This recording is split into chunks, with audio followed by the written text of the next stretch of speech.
aquí estamos en Del Cielo a la Tierra, estamos en un nuevo programa para llevarles personajes del Principado de Asturias o que tengan vinculación con el Principado de Asturias y que nosotros consideremos sean de interés. En este caso tenemos a Juan Morales. Juan Morales es un hombre que políticamente acaba de dar no un giro, sino un cambio de partido. Juan Morales nació en 1960 en la capital del Principado, en Oviedo, y está con nosotros en Del Cielo a la Tierra. Nos va a contar muchísimas cosas de su vida y del mundo político, que por cierto últimamente pues está bastante agitado. Juan, muy buenas. Muy buenas y muy agradecido como siempre, Carlos. Muy buenas. Bueno, después hablamos de política, pero primero hablamos de ti.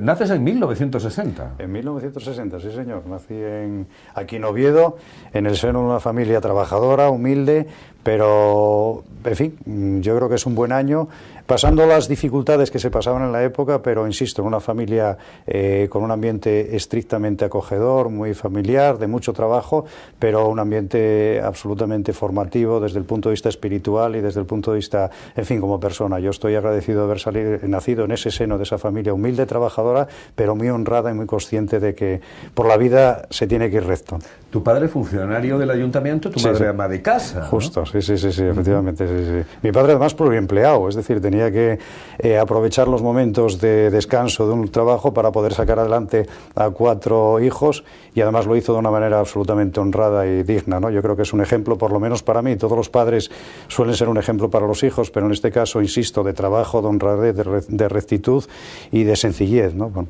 Pues empieza a contarme, vamos a ver, la infancia. Tú la pasas en Oviedo, evidentemente, porque prácticamente toda tu vida está ligada a la capital del Principado.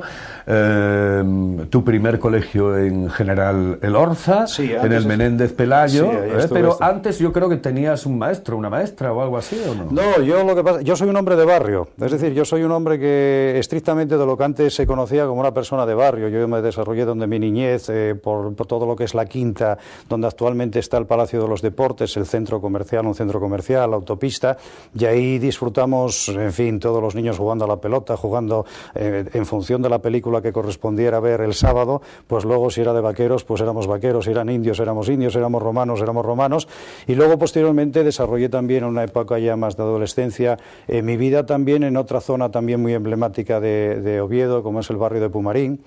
Y, en fin, hice lo típico, estudiar, porque sí estudié, trabajé también, porque aproveché, en fin, los momentos que se me permitió para ganarme algunos dineros o unas perras repartiendo, pues, o bien cobrando recibos de algunas entidades, o bien también repartiendo, pues, productos, ¿no? Pero sí, disfrutando mucho, en fin, yo creo que en lo que hacíamos las pandillas típicas de antes. Yo fui una persona, creo que muy formal. Mi vida se centraba en el fútbol, mi vida se centraba en el deporte, en la calle, y también en estudiar. Tengo que decir que no fui un mal estudiante. Eran, 3 barrios prácticamente, Tenderina, Pumarín y el Cristo, ¿no? Sí, posteriormente ya es la zona del Cristo. Son los 3 barrios de tu vida. Los 3 barrios absolutamente emblemáticos de mi vida y de mucha gente además de Oviedo, y yo creo que además me marcaron en distintas épocas y en fin, yo creo que, fíjate lo que son las cosas, porque ya hace tantísimo tiempo, sin embargo, parece que fue ayer, ¿no? Todavía encuentro gente, compañeros, amigos, y lo recordamos, y yo todavía soy muy asiduo digamos, habitualmente a pasear por esos barrios que constituyeron mi infancia, mi adolescencia, luego mi juventud, porque me traen unos recuerdos extraordinarios y porque siempre veo amigos y, en fin, es muy agradecido y es muy satisfactorio desde el punto de vista personal. Bueno, de la infancia, ¿qué primeros recuerdos tienes de cuando eras un nene? Pues mira, yo el recuerdo que tengo de la infancia, recuerdo las Semanas Santas, muy tristes. Eso yo creo que todos de mi generación, de nuestra generación, recordamos esas Semanas Santas tristes. Yo creo que si lo miramos con la perspectiva del tiempo fue una época gris, que nosotros, lógicamente siendo niños, pues nos divertíamos con cualquier cosa, ¿no? Tengo un recuerdo, lo comento todavía con mi mujer, porque yo ahora vivo, en fin, a las afueras de Oviedo, en una urbanización que tiene unas infraestructuras bastante adecuadas, y yo veo siempre un campo de fútbol para los niños con césped perfectamente delimitado, y lo curioso es que juega muy poca gente, y yo siempre digo lo mismo, digo, si yo hubiéramos tenido ese campo de fútbol, si los amigos del barrio que jugábamos a alcantarillas, no sé si os acordaréis, y jugábamos al fútbol con un bote o con una botella de plástico o con en el mejor de los casos con una pelota de aquellas de tenis, En fin, la diferencia eso, pero fíjate, uno de los recuerdos que tengo es eso, los partidos de fútbol de alcantarilla a alcantarilla, ¿no? Que por cierto, de nene tú debías de ser un niño mimado, porque claro, erais 4 y 3 hermanas. 3 hermanas, sí. Es decir, que chico... Bueno, yo, en fin, yo quiero enormemente a mis hermanas, ¿no? Yo creo que especialmente a las 2 mayores y especialmente a la mayor que tiró un poco por todos.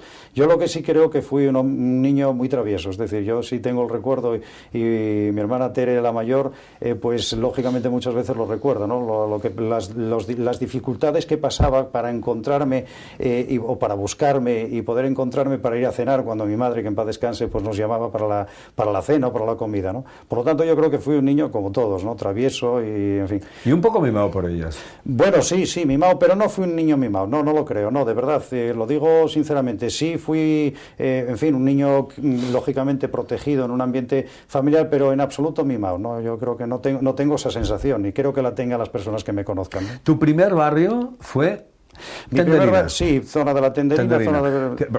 ¿Te acuerdas cómo era la Tenderina? Porque cambió Me acuerdo, radicalmente. Sí, absolutamente. Yo tuve también, y la zona de Ventanillas también la recuerdo perfectamente, y la zona de... Lo que sí el recuerdo, la transformación más importante que se produjo fue en lo que era la quinta, el Prado de la Quinta que llamábamos, ¿no? Que era toda la zona de la autopista, la que conecta actualmente con la zona de Teatinos, y eso, claro, pegó un cambio radical y absoluto. Yo creo que sí que hay que reconocer a los gestores del Ayuntamiento de Oviedo la mejora de lo que es el entorno urbano de las zonas de los distintos barrios. Yo creo que antes existía una diferencia, yo creo que importante y abismal, ¿no? Esa diferencia, afortunadamente, en lo que es el entorno urbano se ha mejorado y se ha reducido sustancialmente, ¿no? Y claro, hay una diferencia obviamente abismal en cuanto a equipamientos sociales, en cuanto a infraestructura, en cuanto a medios, en cuanto a comunicación, y por otra parte, en fin, a mí me parece que a mí me supone un gusto extraordinario pasear por esas zonas evocando también la niñez, ¿no?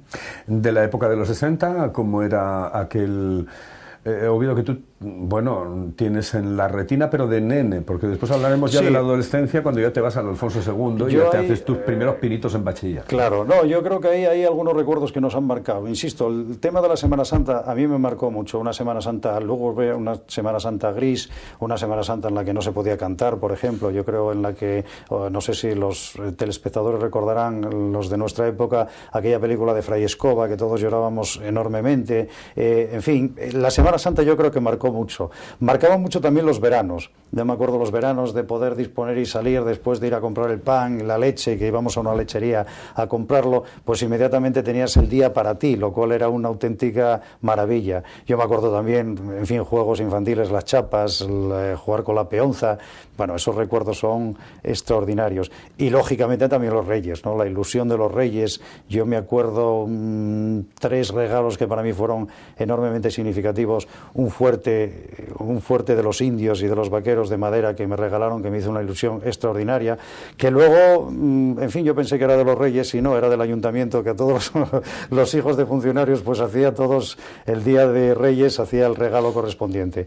Una pelota también, una pelota de, en fin, parecida al reglamento, que no era tal, pero que a mí me parecía, yo con esa pelota me estaba imaginando jugando en el Camp Nou, en el Santiago Bernabéu, en fin, una gozada. Y un coche, el primer coche de pilas que tuve, un Mercedes-Benz, que, en fin, fueron regalos que marcaron un poco y que todavía los tengo perfectamente identificados en la retina, ¿no? Y supongo que el olor a pólvora de los restallones el día de Reyes, porque allí se jugaba vaqueros y se daba con las pistolas que nos habían traído los Reyes Magos, Melchor, Gaspar y Baltasar, que de aquella no había Papá Noel ni nada. Nada, no, aquello era el príncipe Aleatar, Melchor, Gaspar y Baltasar, y eso sí, yo recuerdo perfectamente estando en una habitación con mis hermanas, intentando contar hasta 10 cada uno para no dormirnos, para intentar ver a los Reyes. Claro, terminábamos lógicamente todos dormidos, y esa magia, ese embrujo que tiene. Y luego sí que recuerdo, en fin, la mañana del Día de Reyes, que a las 8 de la mañana, lo que tú dices,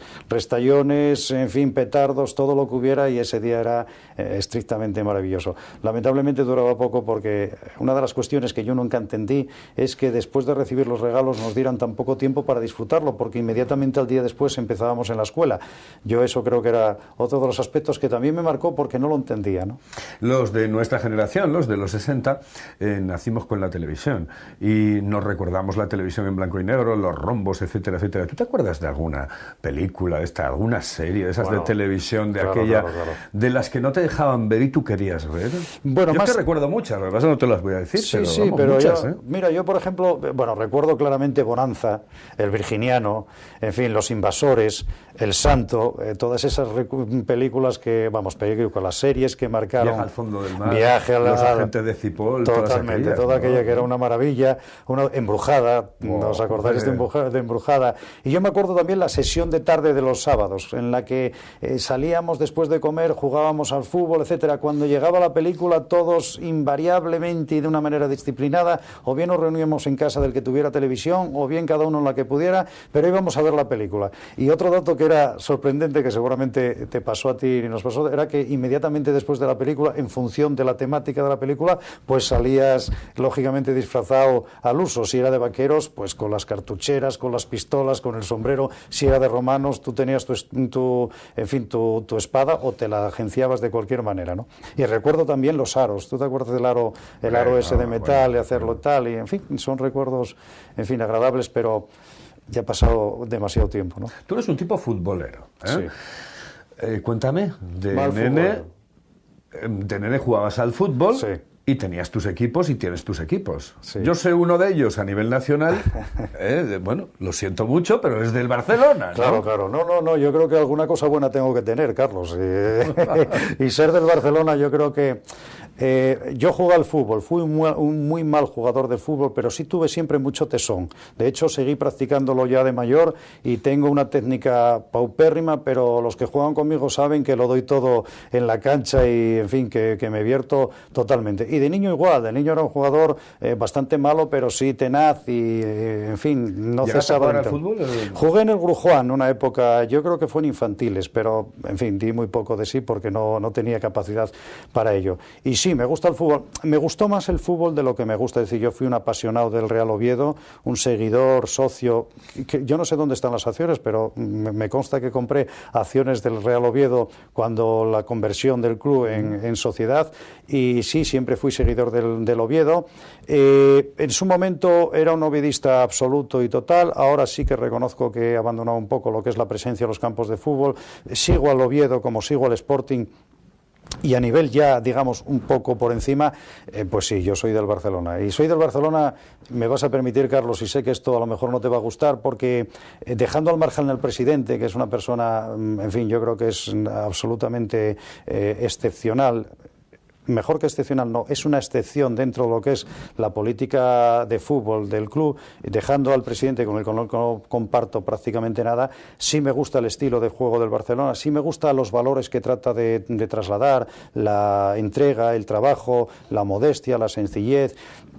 Sinceramente, y esto enlaza un poco con mi vida juvenil e infantil, a mí nunca me gustaron ni los pendientes ni los tatuajes. Respeto absolutamente a quien lo lleve, pero y eso lo traslado al fútbol. Me gusta jugadores como Iniesta, que es un hombre que te produce una empatía por la sencillez, por la humildad. Me gusta jugadores como Xavi, me gusta jugadores como Puyol, que lo dan todo sin necesidad de estridencias. En fin, yo creo que es un estilo. Me gusta muchísimo Messi, por un hombre sencillo, humilde, trabajador, estilista, no trata de hacer trampas, o por lo menos es una excepción dentro de ese proceso. Y por contra hay otros futbolistas que parece que están también ahora en el Olimpo, y a mí particularmente no me gusta ni el proceder, ni la estética, ni el comportamiento. Por eso me gusta más unos que otros. Pero en cualquier caso, en este momento tú eres oviedista absolutamente hasta la médula, pero es como los católicos que dicen, soy católico pero no practicante, ¿no? Bueno, gracias a la televisión sí le sigo al Real Oviedo, es decir, tengo un seguimiento importante del Real Oviedo. Todas las semanas sigo al Oviedo y además me congratula mucho, en fin, la marcha deportiva en el plano del terreno de juego que está llevando el Real Oviedo. También te tengo que decir una cosa, y lo digo de corazón. Soy una persona que soy más del Oviedo que del Sporting, porque nací aquí, pero también me alegro muchísimo de los triunfos del Sporting.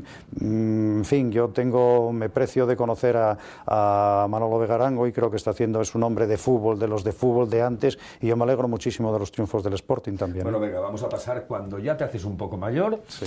Cuando ya eres un adolescente, tú ya te vas directamente al Alfonso II, que yo creo que estudiamos ahí todos. Todos los que entrevisto estudiamos en el Alfonso II. Estudias en el Alfonso II y bueno, ya tienes tus primeras amistades, tus primeras salidas, sí, etcétera. ¿Te acuerdas de dónde ibas, sí, qué era lo que hacías cuando eras un chavalete, ya un adolescente? Sí, sí. Hombre, yo, como todos, ¿no? Yo creo que mi inicio en el campo San Francisco, ¿no? Porque además me pillaba de paso para casa en el campo San Francisco. Me acuerdo, bueno, pues los típicos escarceos con las chicas que veías del Instituto Femenino, de otros colegios, y luego pues empecé a hacer lo que yo creo que hacíamos todos, ¿no? Empecé a alternar por la ruta de los vinos, empecé tímidamente, porque sabes que, bueno, en fin, entrabas con cierta timidez a la avenida de Galicia, que era de aquella la que estaba de moda, tímidamente te ibas acercando un poquitín, poco a poco ibas ganando terreno, sábado a sábado ganabas terreno, hasta que empezaste a alternar con cierta naturalidad por las discotecas, alguna discoteca que había en la calle Cervantes, alguna discoteca que había en la calle Asturias. En la calle Asturias yo no sé pero como ya no existen podremos darlo, ¿no? Yo creo que había una discoteca Cocker. Puedes decir lo que quieras. Bueno, yo lo sé que Cocker y Story, te acordarás de Story. Antes en Arizona, la discoteca Arizona, y yo tengo muy buenos recuerdos. La verdad es que, en fin, yo tengo unas veces uno salía con cierto éxito y otras veces totalmente derrotado, ¿no? Pero lo que nos pasó a todos, digo las discotecas. Pero bueno, tú eres un tipo agraciado físicamente, es decir que algo te llevarías, ¿no? Bueno, seguramente no todo lo que hubiera querido y seguramente algo más de lo que a lo mejor me merecí, ¿no? Bueno, yo creo que son cosas que siempre te queda recuerdo, siempre te queda... En fin, yo sí que recuerdo algunas veces la timidez. Yo era y creo que soy, ¿no? Una persona tímida, y muchas veces eso me limitó en otro tipo de relaciones, pero en cualquier caso estoy muy satisfecho y lo que ocurre es que, lógicamente, con la perspectiva del tiempo hay cosas que no volverías a hacer y cosas que lo harías de otra manera, pero bueno, yo ahora mismo soy absolutamente o moderadamente feliz, por lo tanto yo creo que está bien todo, ¿no? ¿Por qué te decides por Derecho? Mira, yo en un principio, lo digo porque fue así, absolutamente claro que fue así. Yo en un principio tenía una vocación de periodismo. Lo que pasa que no pude hacer periodismo porque había que estudiar fuera y no tenía las condiciones, en fin, yo creo que no existía. No había pasta. Bien, no había pasta. Por lo menos yo creía que no había pasta, porque estoy seguro que si esa decisión hubiera sido muy firme, mis padres lo hubieran sacado de donde fuera, honradamente, ¿no? Pero yo creo que inconsciente o en mi subconsciente pudo más el no sacrificar o no obligar a un esfuerzo suplementario para que yo pudiera estudiar fuera, y eso me decantó en cierta medida por estudiar Derecho, ¿no? Y bueno, bien, yo creo que no me arrepiento en absoluto, ¿no? ¿Y fuiste buen estudiante o no? Yo creo que sí, yo creo que fui un buen estudiante. Fui un estudiante, lo tengo que decir por qué fue así, ¿no? Yo creo que fui una persona responsable, fui una persona machacona con los libros y yo creo que, en fin, dinámico, creativo. Yo lo digo con mucha modestia, pero fui un estudiante moderadamente bueno, en el sentido, las notas no es que fueran excepcionalmente buenas, eran generalmente, vamos a cifrarlas en notable, pero sí fui una persona, un estudiante yo creo que bastante recto, bastante regular en el estudio, sobre todo con mucha conciencia de que tenía que estudiar. Mira, y esto es absolutamente cierto como todo lo que te digo. Yo creo que estudié también por la conciencia de que no podía repetir. Yo tenía interiorizado el hecho de que si yo fallaba en los estudios era una carga.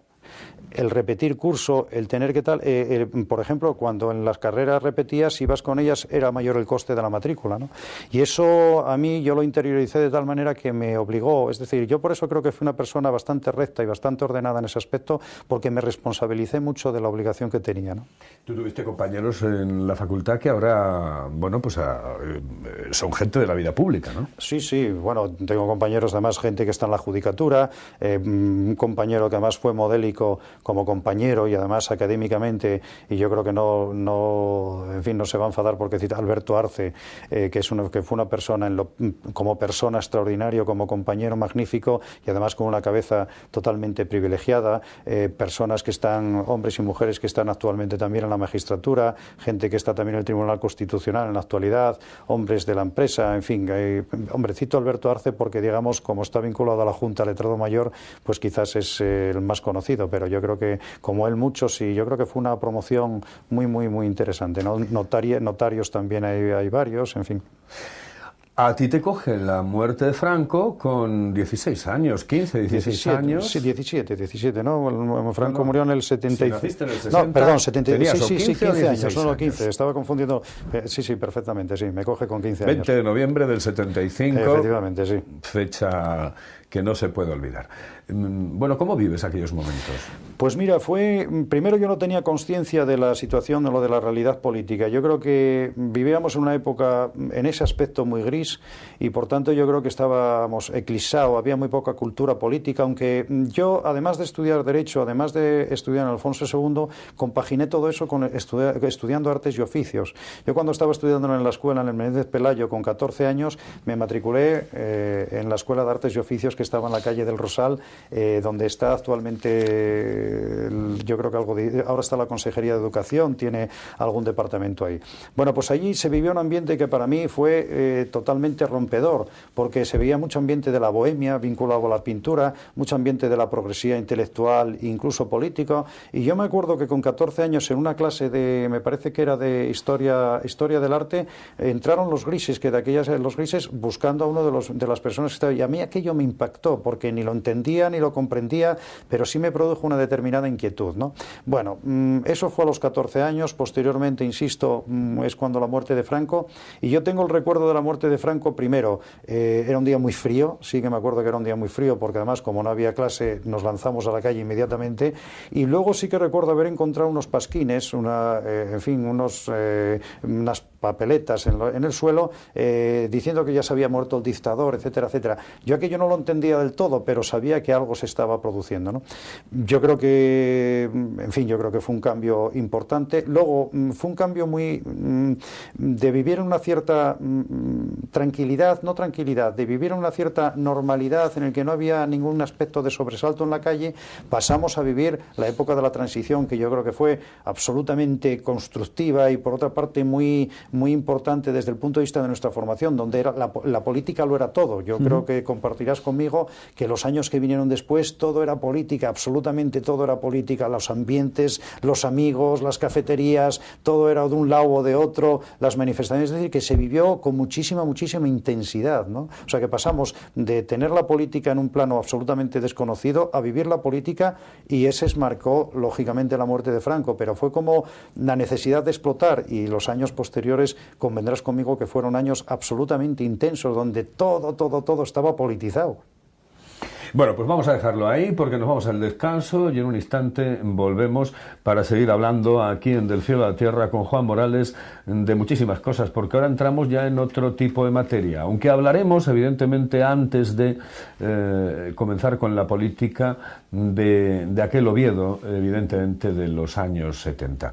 Señoras, señores, volvemos en un instante con Juan Morales en Del Cielo a la Tierra.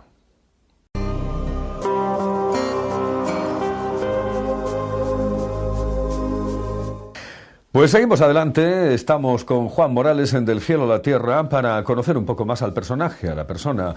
Ya saben ustedes que este programa intenta llevarles a aquellas personas que tienen vinculación con el Principado de Asturias o que son o han nacido en el Principado de Asturias.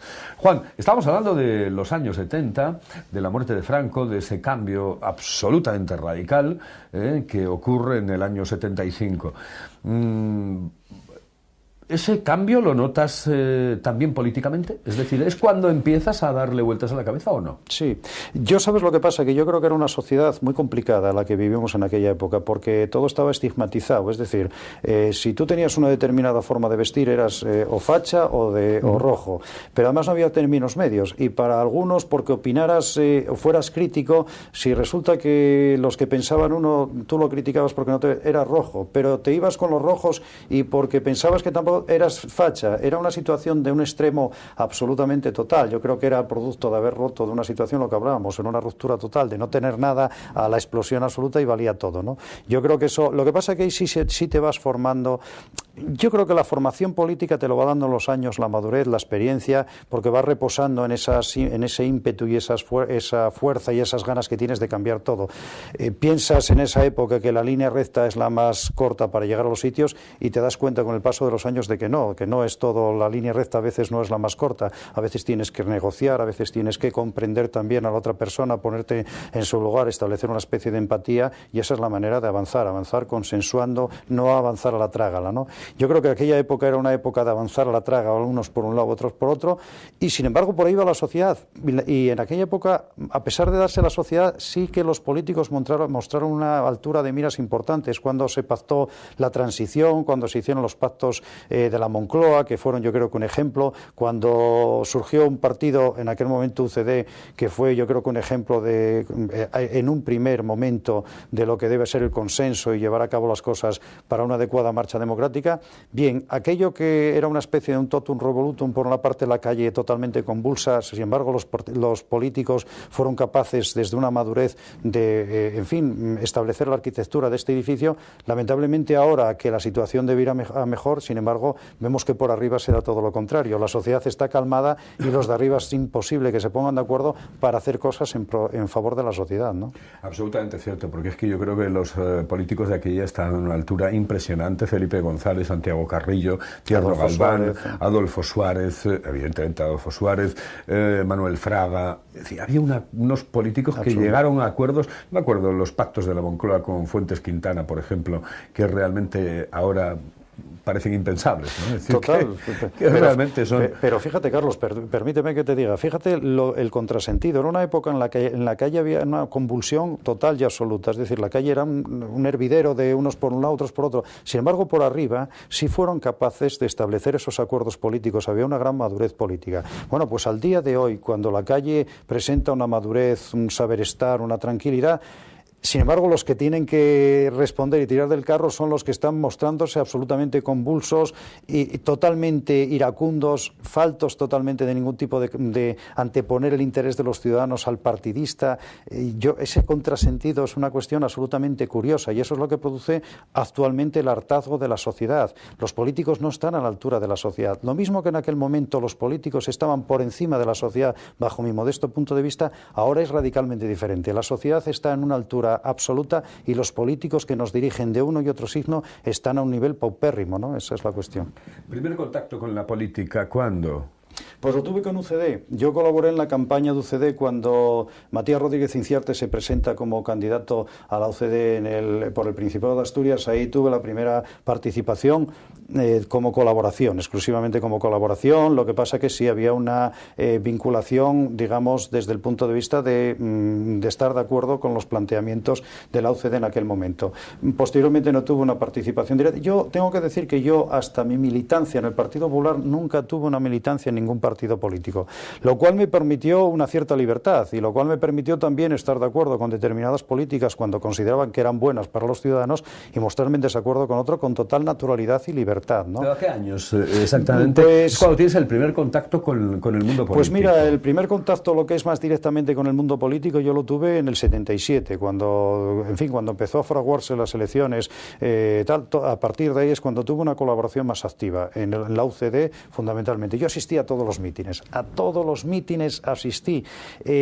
Cuando vino la Pasionaria al Palacio de los Deportes, cuando Felipe González vino al estadio, al Carlos Tartier, es decir, a todos los mítines, Tierno Galván, Fraga, todos los mítines, desde luego UCD, evidentemente, pero yo era un animal político y yo en esa época, las tardes de los sábados, las tardes, los viernes, desde luego, los destinaba a ver La Clave, que me apasionaba el programa de La Clave. Pero eso sí, yo los sábados, cuando había cualquier mitin, intervención, reunión, conferencia, que de aquella había muchísimo, porque siempre ahí asistía, fuera el lugar de Asturias que fuera. Yo era un animal político como observador y como en ese aspecto siempre me apasionó desde aquella época, ¿no? Observador, porque te acordabas que, bueno, cuando yo estaba de secretario general de la Joven Guardia Roja, que era un partido de la extrema izquierda absoluto en el Principado de Asturias, ¿Recuerdas aquella época? Tú eras, ¿no?, una autoridad, además. Tú eras, bueno, una persona. Yo me acuerdo de la extrema izquierda, sí, pero yo me acuerdo ver a Carlos por el Alfonso II, el Guardia de las y yo tenerte perfectamente identificado como una persona de fuerte militancia.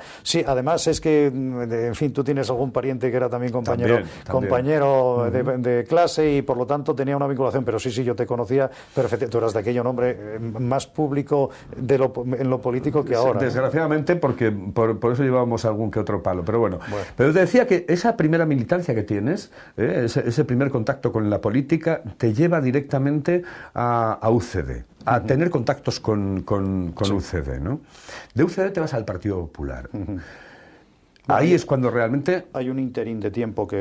Sí, pero que ¿en el que no haces nada o...? No, en el que tengo la vida profesional, es decir, entro a trabajar en la Administración del Principado de Asturias y desarrollo mi trabajo en la Administración del Principado de Asturias, y ahí a partir de ahí no tuve ninguna vinculación, ya estaban las cosas muy normalizadas, el Partido Socialista gobernaba en Asturias, gobernaba en Madrid, hombre, tenías las críticas lógicas a determinadas políticas, pero sin tener una militancia activa en ningún partido. Yo creo que en ese aspecto fui muy pragmático y fui muy independiente. Cuando se hace una cosa bien, pues con la misma naturalidad apoyo lo que creo que está bien. Y cuando una medida me parece mal, con la misma naturalidad digo que está mal, al margen de quien fuera. Y en aquel momento, obviamente, era la forma de proceder, ¿no? Bueno, como el tiempo se nos va, es decir, y yo no quiero que se nos vaya sin que me cuentes exactamente qué es lo que haces ahora, vamos a ir pasando en el tiempo ya como muy radicalmente. Estás en el Partido Popular, te vas del Partido Popular. ¿Por qué coño te vas del Partido Popular? Dímelo. Pues mira, es una decisión personal. Yo el Partido Popular, cuando decido militar en el Partido Popular, lo hice con absoluta consciencia. Era un partido que era la primera legislatura, que a mí me parecía un partido muy centrado, un partido donde el consenso brillaba en cuanto a la toma de decisiones intra y extra partido, pero sin embargo observo en la segunda legislatura y luego cuando ya más directamente entro en la política activa que eso no es así, bajo mi punto de vista. Con todo el respeto lo digo, creo que se tergiversan lo que es los principios, la democracia interna no se lleva a cabo, lo que se lleva es una política de persecución, no una política de integración, lo que se establecen son mecanismos totalmente oscuros para mantener una situación y un status quo. Yo creo que se busca el mantenimiento del trabajo como político más que el intentar ganar elecciones. A partir de ahí se produce un distanciamiento. Yo respeto los cauces internos del partido, intento que eso cambie, por circunstancias que no vienen al caso, no cambian. Espero un tiempo prudencial para ver si se reconsidera la situación y podemos entre todos mejorar la situación.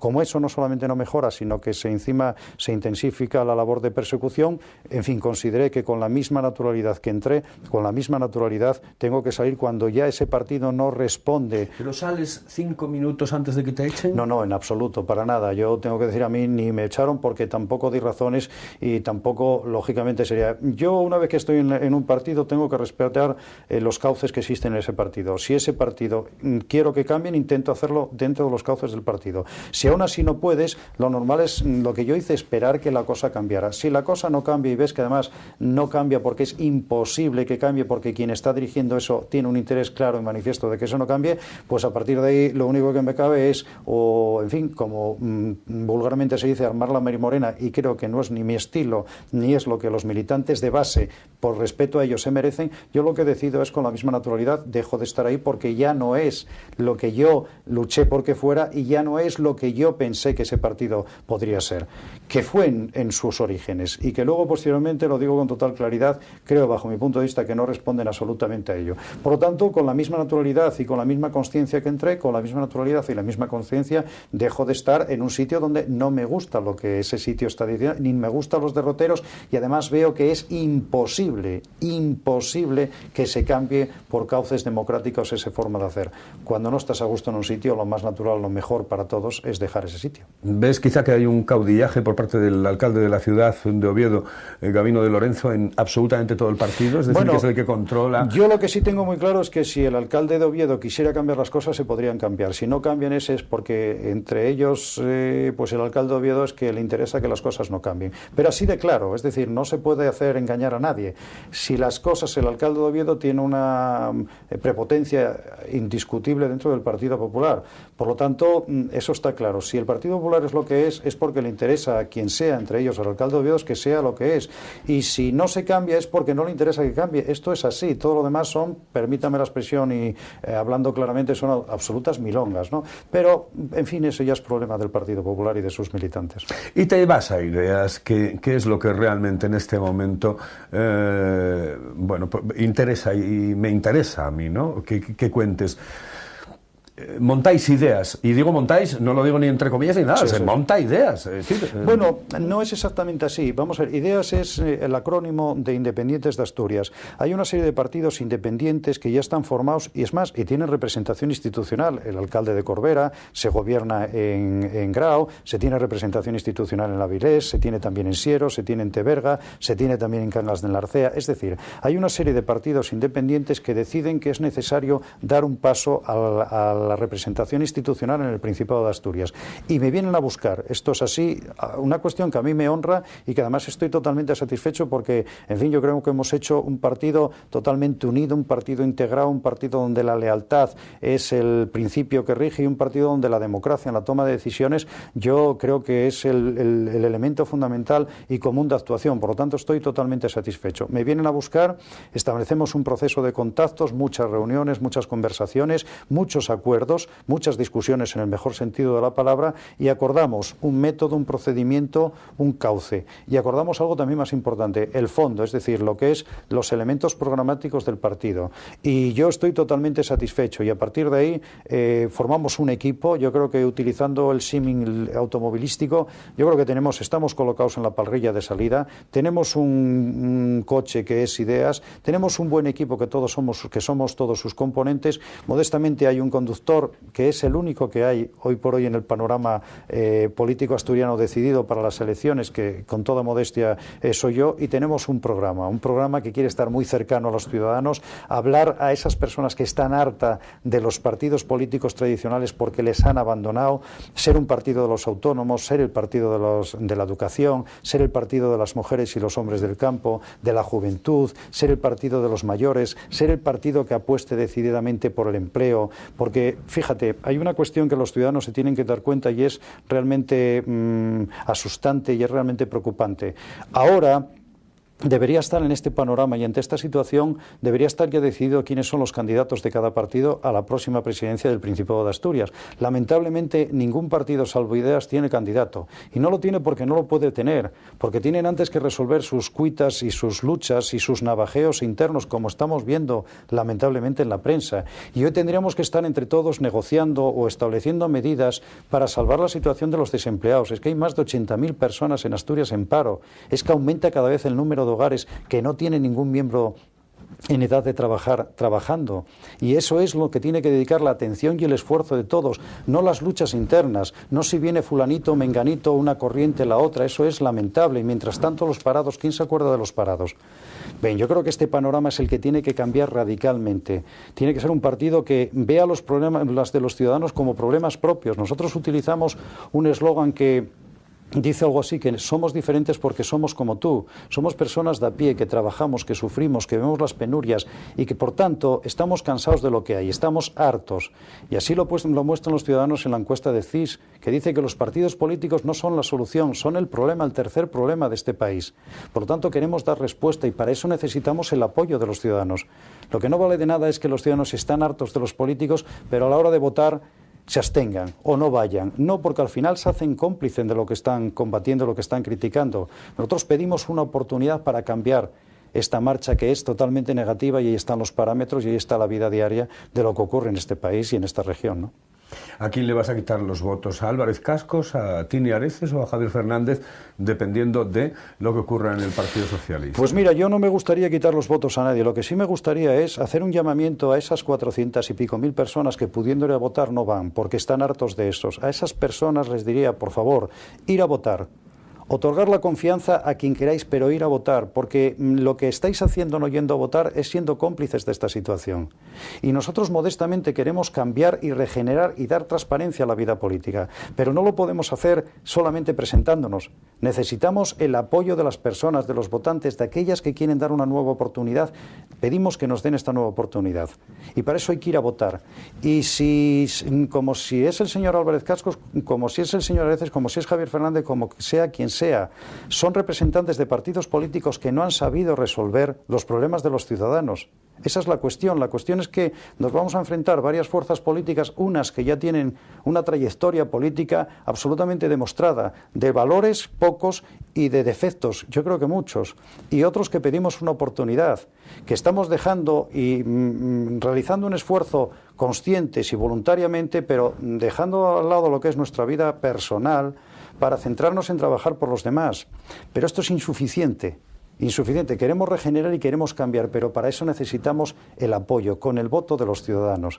Y entre esos ciudadanos y nuestras políticas podremos cambiar este devenir que tiene esta región, ¿no? Y podemos trabajar por los que interesan, que son esos parados, esas personas que sufren, los que tienen defectos o deficiencias en la sanidad, los que no les llegan los beneficios de las leyes de dependencia, por ejemplo, de bienestar social, los que sufren también las carencias de falta de medios para una educación absolutamente digna y edificante. A esos nos estamos dirigiendo, ¿no? Oye, que se siente,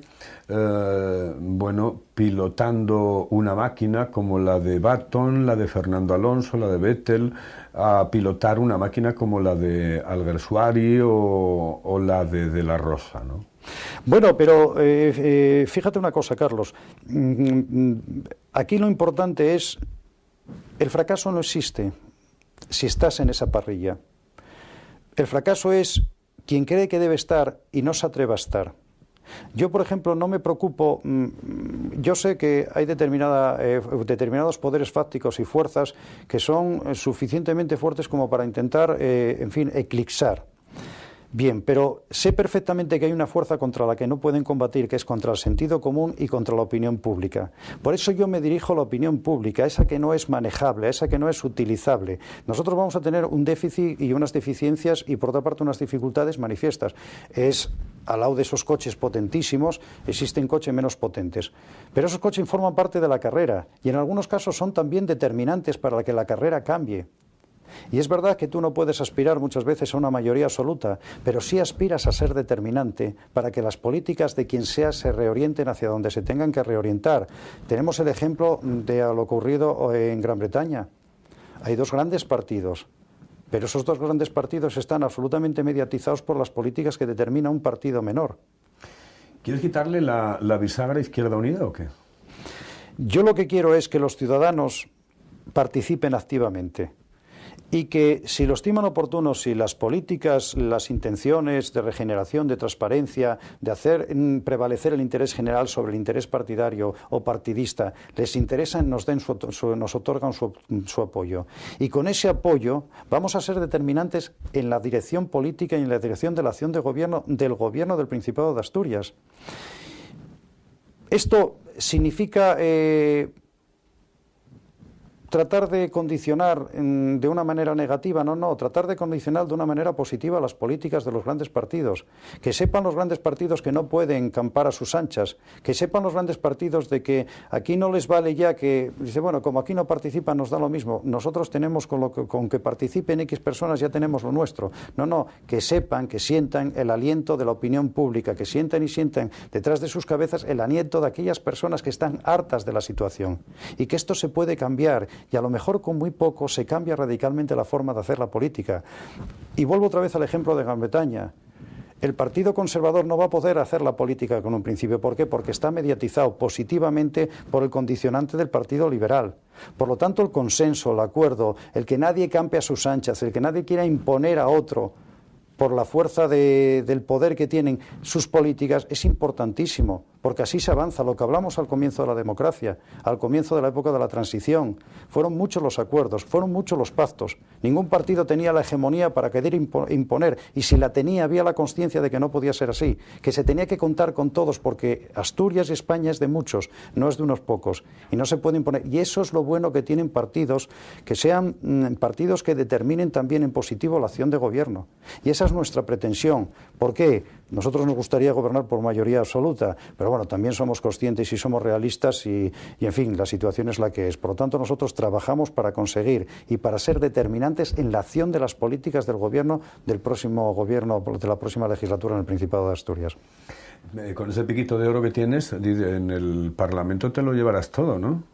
Bueno, en el Parlamento hoy por hoy no me llevo nada. Bueno, digo, no ahora, evidentemente, tú estuviste de portavoz del Partido Popular, etcétera. Digo, en el futuro Parlamento, en el caso de que salgas, que en el cuerpo a cuerpo... Pero fíjate, yo prefiero llevarme, en el mejor sentido de la palabra, no llevarme. Lo que prefiero es el cuerpo a cuerpo con el ciudadano de a pie.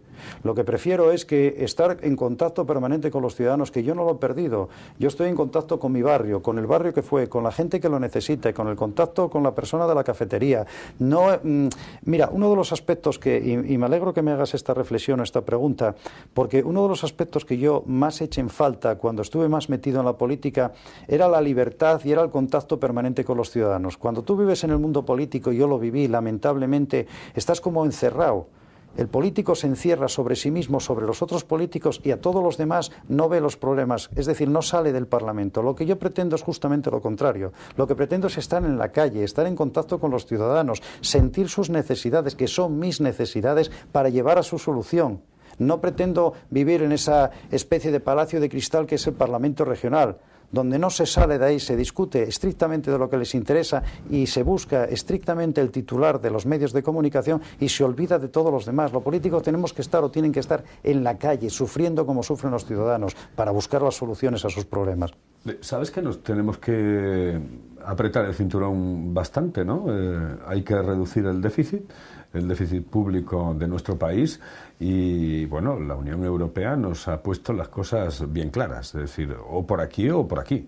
Bueno, lo que pasa es que yo creo que, en fin, esto no es producto de la casualidad. Yo creo que esta situación que vive España, como la situación que vivió Grecia, como la situación que algún país más, tipo Portugal o Italia, pueden estar viviendo, yo creo que no es producto, insisto, de por arte de birle que ha ocurrido esto. Ha sido producto de unas políticas equivocadas, de un gasto excesivo absolutamente innecesario. Y ahora, lógicamente, cuando no existe ese balón de oxígeno del dinero, pues hay que buscarlo. Y ahora se busca, lamentablemente, lo que me parece absolutamente obsceno, en lo más fácil. Se busca en reducir la capacidad adquisitiva de quien más está sufriendo la crisis, que son los pensionistas, o la capacidad adquisitiva de quien puede consumir y revitalizar la vida comercial, por ejemplo, de los autónomos, en este caso con la reducción de los funcionarios. Y yo me pregunto por qué hemos llegado aquí. Hemos llegado aquí por un gasto totalmente y un despilfarro absolutamente injustificado. Este es el país que más prejubilaciones totalmente sin sentido tiene. No se puede pensar que determinados colectivos pertenecientes a determinados ámbitos o sectores, por ejemplo el de la banca, se hayan prejubilado. Oiga, si la banca quiere prejubilar a sus trabajadores, que asuma íntegramente el coste. Pero bueno, lo hemos asumido todos. No se puede consentir que indiscriminadamente se repartan ordenadores. Habrá que repartir ordenadores a quien lo necesite, pero hay gente que tiene mucho dinero y no tiene por qué beneficiarse de ordenadores gratuitos. Y lo mismo cabe decir de las ayudas para la compra de vehículos. Habrá gente que hay que dar la ayuda para que compre el vehículo, pero una persona que tenga una gran disponibilidad económica no tenemos los demás por qué ayudarle. Y lo mismo cabe decir con el cheque de bebé.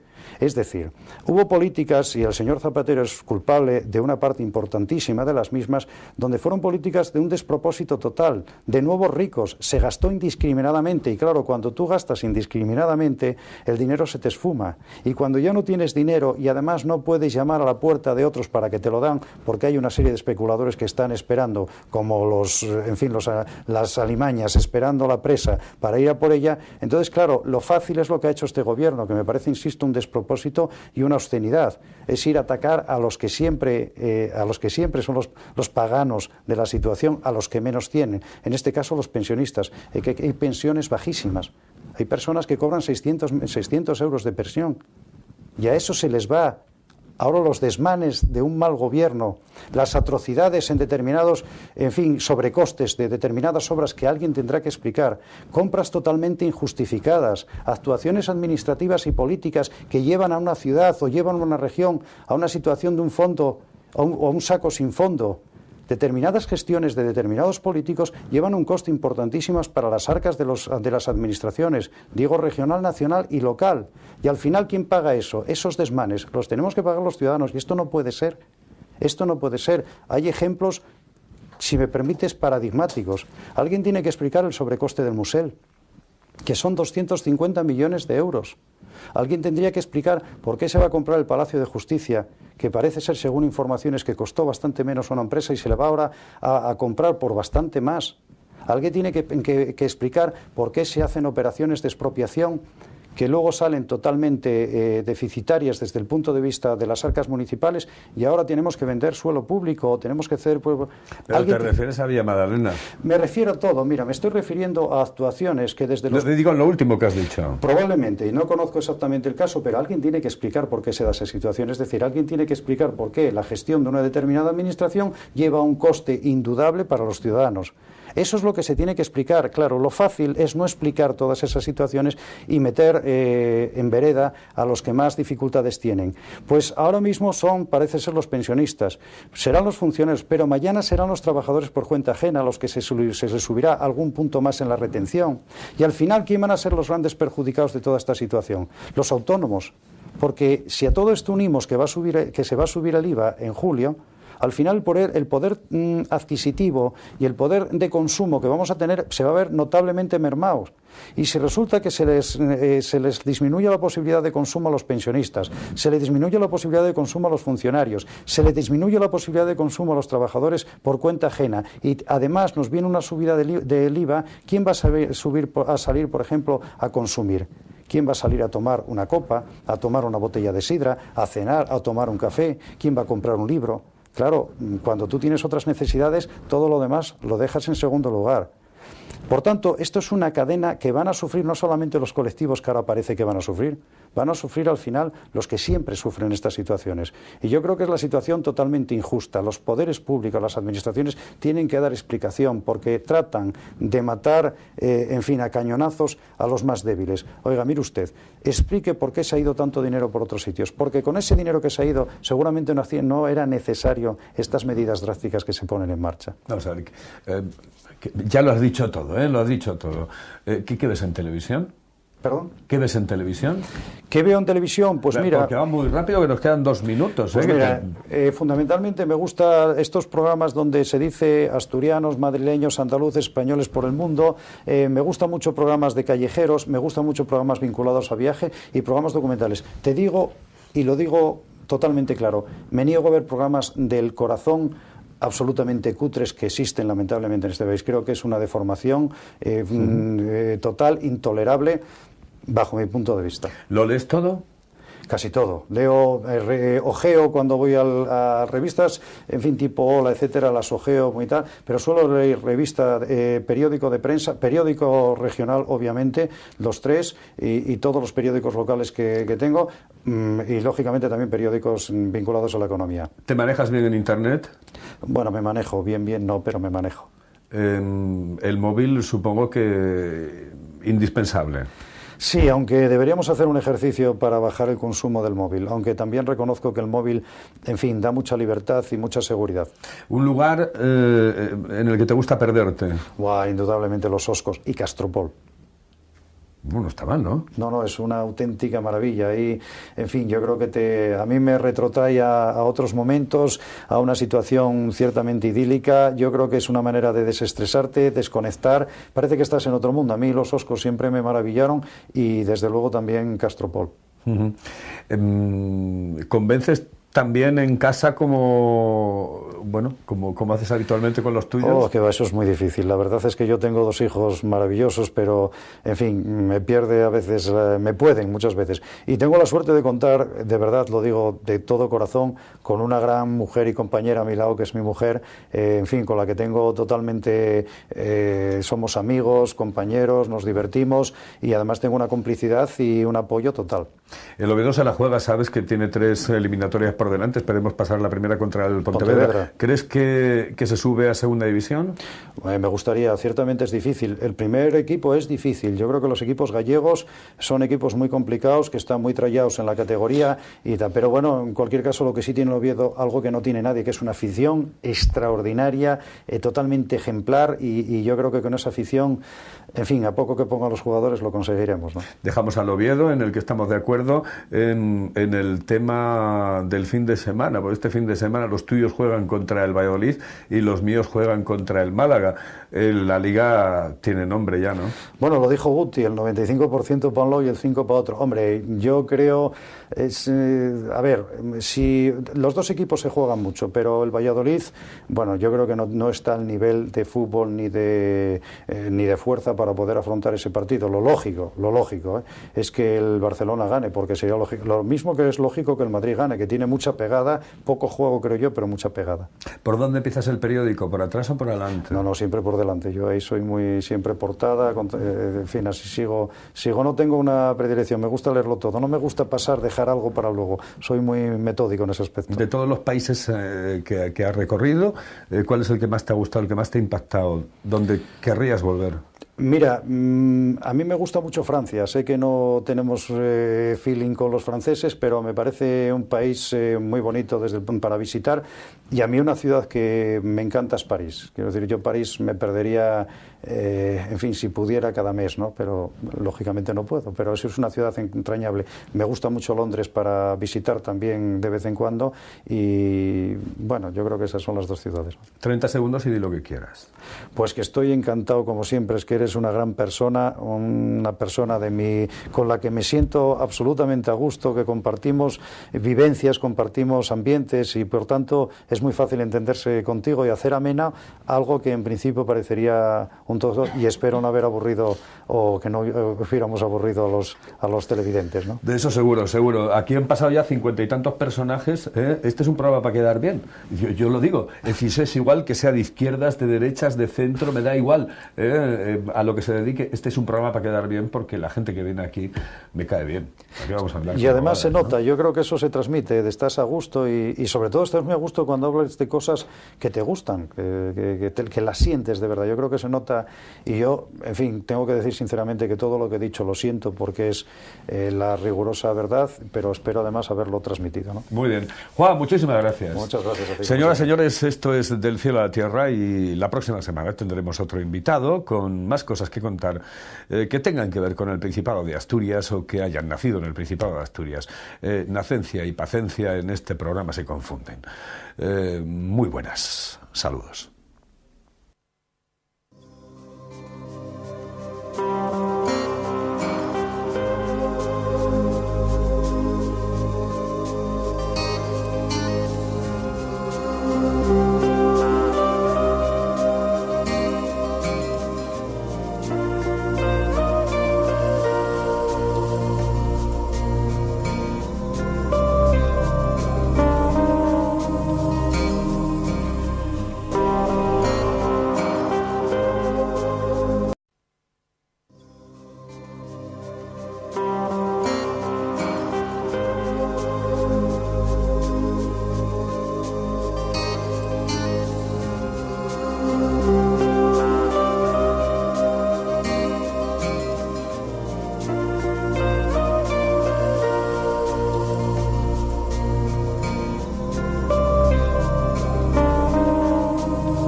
Aquí estamos en Del Cielo a la Tierra, estamos en un nuevo programa para llevarles personajes del Principado de Asturias o que tengan vinculación con el Principado de Asturias y que nosotros consideremos sean de interés. En este caso tenemos a Juan Morales. Juan Morales es un hombre que políticamente acaba de dar no un giro, sino un cambio de partido. Juan Morales nació en 1960 en la capital del Principado, en Oviedo, y está con nosotros en Del Cielo a la Tierra. Nos va a contar muchísimas cosas de su vida y del mundo político, que por cierto últimamente pues está bastante agitado. Juan, muy buenas. Muy buenas y muy agradecido como siempre, Carlos. Muy buenas. Bueno, después hablamos de política, pero primero hablamos de ti. ¿Naces en 1960? En 1960, sí señor. Nací aquí en Oviedo, en el seno de una familia trabajadora, humilde, pero, en fin, yo creo que es un buen año, pasando las dificultades que se pasaban en la época, pero, insisto, en una familia con un ambiente estrictamente acogedor, muy familiar, de mucho trabajo, pero un ambiente absolutamente formativo desde el punto de vista espiritual y desde el punto de vista, en fin, como persona. Yo estoy agradecido podido haber nacido en ese seno de esa familia humilde, trabajadora, pero muy honrada y muy consciente de que por la vida se tiene que ir recto. Tu padre funcionario del ayuntamiento, tu madre ama de casa, ¿no? Justo, sí, efectivamente, sí. Mi padre además pluriempleado, es decir, tenía que cuando mi madre, que en paz descanse, pues nos llamaba para la cena o para la comida, ¿no? Por lo tanto, yo creo que fui un niño como todos, ¿no? Travieso y, en fin. Y un poco mimado por ellas. Bueno, sí, mimado, pero no fui un niño mimado, no lo creo, no, de verdad, lo digo sinceramente, sí fui, en fin, un niño lógicamente protegido en un ambiente familiar, pero en absoluto mimado, ¿no? Yo creo que no tengo esa sensación y creo que la tengan las personas que me conozcan, ¿no? ¿Tu primer barrio fue...? Sí, zona de la Tenderina. ¿Te acuerdas cómo era la Tenderina? Porque cambió radicalmente. Sí, ¿no? Absolutamente. Yo tuve también, y la zona de Ventanillas también la recuerdo perfectamente, y la zona de... Lo que sí recuerdo, la transformación más importante que se produjo fue en lo que era la quinta, el Prado de la Quinta que llamábamos, ¿no? Que era toda la zona de la autopista, la que conecta actualmente con la zona de Teatinos, y eso, claro, pegó un cambio radical y absoluto. Yo creo que sí que hay que reconocer a los gestores del Ayuntamiento de Oviedo la mejora de lo que es el entorno urbano de las zonas de los distintos barrios. Yo creo que antes existía una diferencia, yo creo que importante y abismal, ¿no? Esa diferencia, afortunadamente, en lo que es el entorno urbano se ha mejorado y se ha reducido sustancialmente, ¿no? Y claro, hay una diferencia obviamente abismal en cuanto a equipamientos sociales, en cuanto a infraestructura, en cuanto a medios, en cuanto a comunicación, y por otra parte, en fin, a mí me parece que a mí me supone un gusto extraordinario pasear por esas zonas evocando también la niñez, ¿no? De la época de los 60, ¿cómo era aquel Oviedo que tú, bueno, tienes en la retina, pero de nene? Porque después hablaremos ya de la adolescencia, cuando ya te vas al Alfonso II y ya te haces tus primeros pinitos en bachiller. Claro, no, yo creo que ahí hay algunos recuerdos que nos han marcado. Insisto, el tema de la Semana Santa a mí me marcó mucho. Una Semana Santa lúgubre, una Semana Santa gris, una Semana Santa en la que no se podía cantar, por ejemplo. Yo creo en la que, no sé si los telespectadores recordarán, los de nuestra época, aquella película de Fray Escoba, que todos llorábamos enormemente. En fin, aprovechar los momentos de descanso de un trabajo para poder sacar adelante a 4 hijos, y además lo hizo de una manera absolutamente honrada y digna, ¿no? Yo creo que es un ejemplo, por lo menos para mí. Todos los padres suelen ser un ejemplo para los hijos, pero en este caso, insisto, de trabajo, de honradez, de rectitud y de sencillez, ¿no? Bueno. Pues empieza a contarme, vamos a ver, la infancia. Tú la pasas en Oviedo, evidentemente, porque prácticamente toda tu vida está ligada a la capital del Principado. Tu primer colegio en General El Orza, sí, en el Menéndez Pelayo, pero antes yo creo que tenías un maestro, una maestra o algo así, ¿o no? No, yo soy un hombre de barrio, es decir, yo soy un hombre que estrictamente de lo que antes se conocía como una persona de barrio. Yo me desarrollé donde mi niñez, por todo lo que es la Quinta, donde actualmente está el Palacio de los Deportes, el centro comercial, un centro comercial, la autopista, y ahí disfrutamos, en fin, todos los niños jugando a la pelota, jugando en función de la película que correspondiera ver el sábado. Pues luego, si era de vaqueros, pues éramos vaqueros, si eran indios, éramos romanos, y luego posteriormente desarrollé también en una época ya más de adolescencia mi vida también en otra zona también muy emblemática de Oviedo, como es el barrio de Pumarín. Y, en fin, hice lo típico, estudiar, porque sí estudié, trabajé también, porque aproveché, en fin, los momentos que se me permitió para ganarme algunos dineros o unas perras, repartiendo, pues, o bien cobrando recibos de algunas entidades, o bien también repartiendo, pues, productos, ¿no? Pero sí, disfrutando mucho, en fin, yo creo que en lo que hacíamos las pandillas típicas de antes. Yo fui una persona, creo que muy formal. Mi vida se centraba en el fútbol, mi vida se centraba en el deporte, en la calle, y también en estudiar. Tengo que decir que no fui un mal estudiante. Eran, 3 barrios prácticamente: Tenderina, Pumarín y el Cristo, ¿no? Sí, posteriormente ya es la zona del Cristo. Son los 3 barrios de tu vida. Los 3 barrios absolutamente emblemáticos de mi vida y de mucha gente, además, de Oviedo, y yo creo que además me marcaron en distintas épocas y en fin, yo creo que, fíjate lo que son la Semana Santa. Yo creo que marcó mucho. Marcaban mucho también los veranos. Ya me acuerdo los veranos de poder disponer y salir después de ir a comprar el pan, la leche, que íbamos a una lechería a comprarlo, pues inmediatamente tenías el día para ti, lo cual era una auténtica maravilla. Yo me acuerdo también, en fin, juegos infantiles, las chapas, jugar con la peonza. Bueno, esos recuerdos son extraordinarios. Y lógicamente también los reyes, ¿no? La ilusión de los reyes. Yo me acuerdo 3 regalos que para mí fueron enormemente significativos. Un fuerte de los indios y de los vaqueros de madera que me regalaron, que me hizo una ilusión extraordinaria, que luego, en fin, yo pensé que era de los reyes y no, era del ayuntamiento, que a todos los hijos de funcionarios pues hacía todos el día de Reyes, hacía el regalo correspondiente. Una pelota también, una pelota de, en fin, parecida al reglamento, que no era tal, pero que a mí me parecía, yo con esa pelota me estaba imaginando jugando en el Camp Nou, en el Santiago Bernabéu, en fin, una gozada. Y un coche, el primer coche de pilas que tuve, un Mercedes-Benz, que, en fin, fueron regalos que marcaron un poco y que todavía los tengo perfectamente identificados en la retina, ¿no? Y supongo que el olor a pólvora de los restallones el día de Reyes, porque allí se jugaba vaqueros y se daba con las pistolas que nos habían traído los Reyes Magos, Melchor, Gaspar y Baltasar, que de aquella no había Papá Noel ni nada. No, aquello era el príncipe Aleatar, Melchor, Gaspar y Baltasar, y eso sí, yo recuerdo perfectamente estando en una habitación con mis hermanas, intentando contar hasta 10 cada uno para no dormirnos, para intentar ver a los Reyes. Claro, terminábamos lógicamente todos dormidos, y esa magia, ese embrujo que tiene. Y luego sí que recuerdo, en fin, la mañana del Día de Reyes, que a las 8 de la mañana, lo que tú dices, restallones, en fin, petardos, todo lo que hubiera, y ese día era estrictamente maravilloso. Lamentablemente duraba poco, porque una de las cuestiones que yo nunca entendí es que después de recibir los regalos nos dieran tan poco tiempo para disfrutarlo, porque inmediatamente al día después empezábamos en la escuela. Porque ya hace tantísimo tiempo, sin embargo, parece que fue ayer, ¿no? Todavía encuentro gente, compañeros, amigos, y lo recordamos, y yo todavía soy muy asiduo